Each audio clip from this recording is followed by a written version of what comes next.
Hello, hello! I'm Esin Aydingoz, a composer, conductor, and a dreamer. What gives meaning to a musician's life is to collaborate with artists that they love or record at iconic studios where once their idols recorded at, or maybe perform at concert halls where they watched concerts growing up. But what do we do when we're making music just by ourselves in our home studios all day, every day? We find a way to motivate ourselves. Thankfully, Orchestral Tools makes it very easy.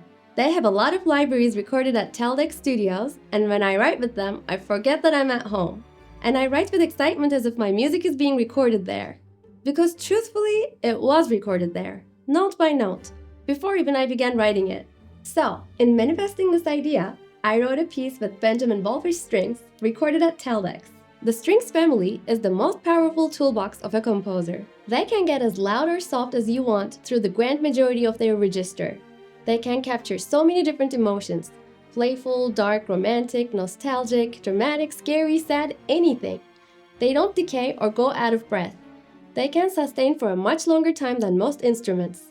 And bonus point, they can change the color of their sound while sustaining. So, let me walk you through this piece that I wrote from Teldex Studios. From the comfort of my home.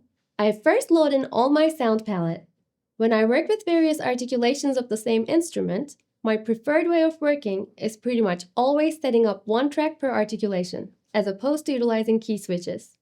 Because then I can get more detailed with the track delay compensation, volume levels, EQ, etc. But when available, I still load ensemble patches or tracks with key switch programming, because it's faster to sketch that way, and the performance view of Sign Player allows you to see the key switch info bigger than usual. Ta-da! It's ready for composing! The idea of recording a full orchestra at Teldex Studios is a romantic and beautiful one. But it also has a lot of yearning, because it's close but it's far, so I wanted to write an intro that feels intimate and timid.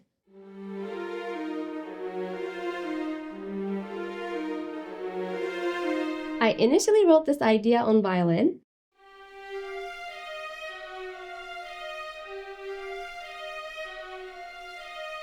but then decided to give it to violas because I wanted the sound to start coming from the center, and then I also wanted it to sound darker and heavier. I then went into composing the main motif and the melody, and beware, this is where my cello obsession will come into play.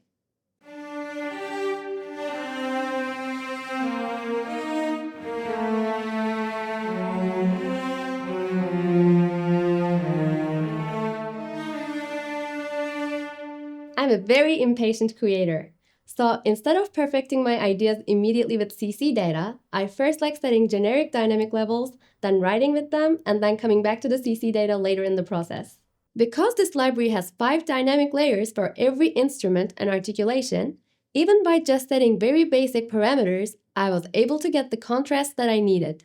So here's the main melody, arranged for more instruments with no proper CC data work.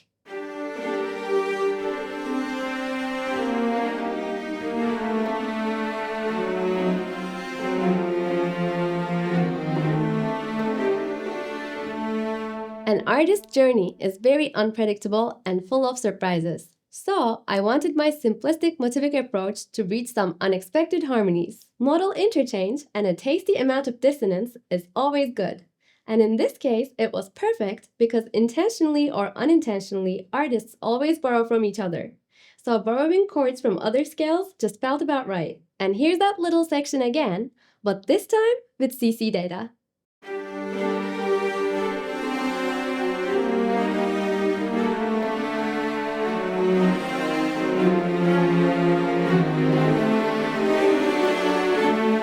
I do a lot of animation projects where characters end up doing crazy hyper things and the story evolves quickly and dynamically.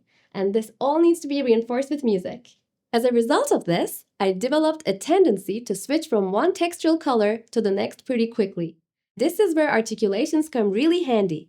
Different note lengths, intensities, bowings, velocities, etc.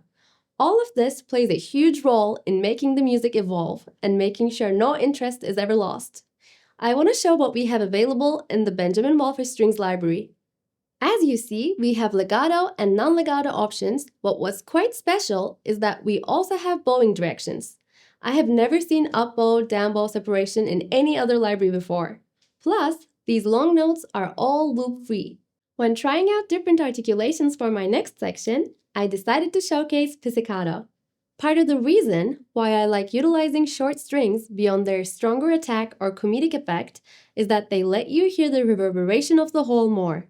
So the location and the acoustics also become a compositional tool and gives an additional layer of character to your music. And to be honest, there have been many times that I recorded strings but I ended up keeping my pizzicato MIDI, because rhythmically speaking, it sounds way tighter. In addition, it's also cleaned from all the unintended noises and the artifacts that come from the adjacent strings, so sonically speaking, it's also clearer. Look how clean this sounds!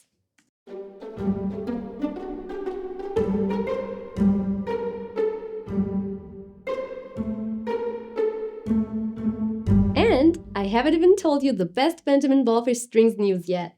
Drum rolls! This library comes with a 2D section and 2 Divisi groups, all with the full articulation list. Okay, back to serious educator mode. Sometimes you want to utilize Divisi because the scene calls for a very fragile and intimate sound. And even if you don't have many different layers, you still want to play the existing layers with less instruments. Or you do have too many layers and it could call for Divisi, but you work on a trailer or an epic adventure film and the client keeps asking you to make it even more epic. So then, you keep adding an unrealistic amount of layers, and instead of dividing them, you overdub them. But, even in that scenario, you might write passages that call for Divisi for easier playability, as in the beginning of a motif is played by group A and the ending by group B. Long story short, Divisi is life. Of course, I've done my fair share of cheating and layering 2D after 2D after 2D, but thanks to OT, I'm entering my Mahler era with proper Divisi usage.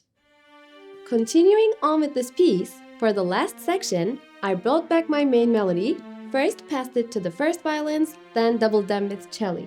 When copy-pasting MIDI clips around or doing octave transpositions, always double-check that the entirety of your line is playable and that none of it falls outside of the instrument range. Sometimes you don't hear it when you're listening back to everything all at once, but there could be gaps in your writing if you don't pay attention to the instrument ranges.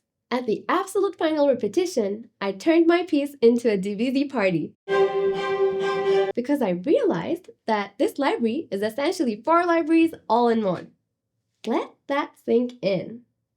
If you're lazy about mixing like I am, Orchestral Tools has one final surprise for you. The out-of-the-box mix settings were co-created with Benjamin Wallfisch himself. And if you're a mixing nerd, OT's got your back. You can mix these in stereo, 5.1, 7.1 surround, or even 714 Atmos if you'd like. Now, let's listen to the piece in full.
I was happy just writing solo cello pieces, but now I have over 100 string players at my fingertips, all recorded at Teldex Studios.